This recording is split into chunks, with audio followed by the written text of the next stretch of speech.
So Bismillahirrahmanirrahim. In this video we are going to talk about the infratemporal fossa, which is an irregular shaped space below the zygomatic arch. Anteriorly, first we will look at this schematic diagram, then we will look at the actual diagram. So first of all, anteriorly we have the body of the maxilla,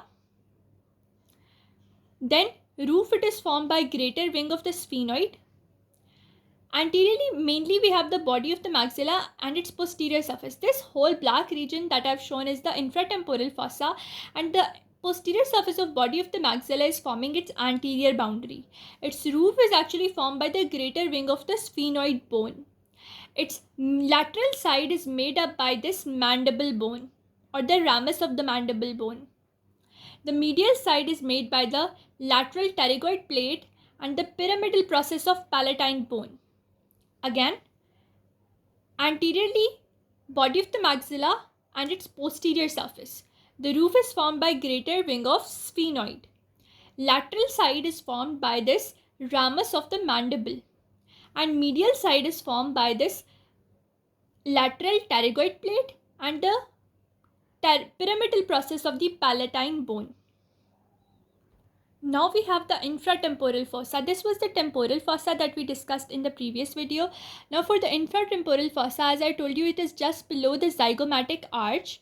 After that, we can see that on the interior side, this is the maxilla. So posterior portion of the maxilla is forming the anterior boundary.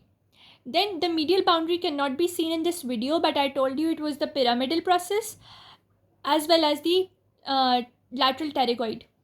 And then the lateral boundary, it is actually formed by this mandible, which is the ramus of the mandible, which is forming the lateral boundary. And superiorly, we have this greater wing of the sphenoid forming the roof. For the muscles, mainly we have the lateral and medial pterygoid, which will be originating from the lateral and medial pterygoid plates respectively. The arteries, mainly they are maxillary artery first and second branch, and the third branch or the first and second part of the maxillary artery, and then we have the third part of maxillary artery, but only a branch of which is known as the posterior superior alveolar artery. Nerves are maxillary nerve related to the maxilla, mandibular nerve related to the mandible, and then chorda tympani nerve, which is a branch of the facial nerve, and veins are the accompanying veins. Nerves are the most easiest. They are maxillary, mandibular, and chorda tympani branch of the facial nerve. So this is the view of the infratemporal fossa. Now the main muscles are, as I told you, the lateral pterygoid and the medial pterygoid. Then the arteries that are coming over here, mainly it is the maxillary artery. Its first branch, its first part, its second part, and a branch of the third part, that is the inferior alveolar artery. After that, I told you there were three nerves. The maxillary nerve, from the mandible bone we will have the mandibular nerve, and interiorly we will have the chorda tympani branch of the facial nerve. With that, all the contents of the infratemporal fossa have been covered.